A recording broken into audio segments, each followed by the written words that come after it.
স্ত্রীকে শ্বশুর বাড়ি নিয়ে যাওয়ায় শ্বশুরকে কুপিয়ে মারল জামাই। দর্শক, ঘটনাটি ঘটেছে ব্রাহ্মণবাড়িয়ার বিজয়নগরে। এ বিষয়ে বিস্তারিত থাকছে প্রতিবেদনে। গতকাল শুক্রবার দিনগত রাত 3:30টার দিকে উপজেলার চম্পকনগর ইউনিয়নের নূরপুর গ্রামে এ ঘটনা ঘটে। নিহত ব্যক্তি ওই গ্রামের বাসিন্দা হাফিজুর রহমান। এ ঘটনায় অভিযুক্ত শামীম মিয়া গতকাল রাত থেকে পলাতক। তিনি একই উপজেলার পেটুয়াঝুরি গ্রামের তাজুল ইসলামের ছেলে। স্থানীয়রা বলছে, প্রায় 3 বছর আগে হাফিজুর রহমানের মেয়ে নাহিদা আক্তারের সঙ্গে একই ইউনিয়নের শামীম মিয়ার পারিবারিকভাবে বিয়ে হয়।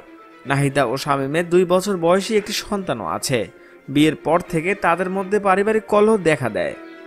গত 8 অক্টোবর শামীম মিয়াকে তালাক দিয়ে বাবার বাড়ি চলে যান নাহিদা। এরপর বাবার বাড়ি ছেড়ে স্বামীর বাড়িতে ফিরে না গেলে নাহিদার বাবা হাফিজুর রহমানকে হত্যার হুমকি দেন শামীম। কয়েকদিন আগে বাবার বাড়ির লোকজনকে না জানিয়ে আবারও শামীমের সঙ্গে তার বাড়িতে যান নাহিদা। সেখানে আবার তাদের মধ্যে ঝগড়া হয়।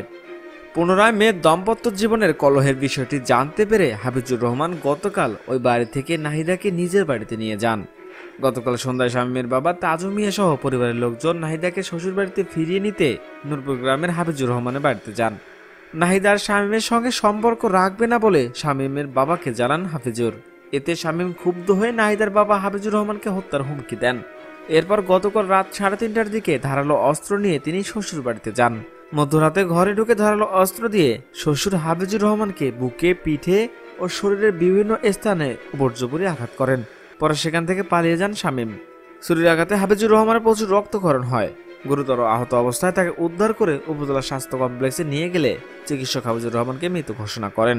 এরপর তার লাশ উদ্ধার করে ময়নাতদন্তের জন্য ব্রাহ্মণবাড়িয়া জেনারেল হাসপাতাল মর্গে পাঠানো হয়।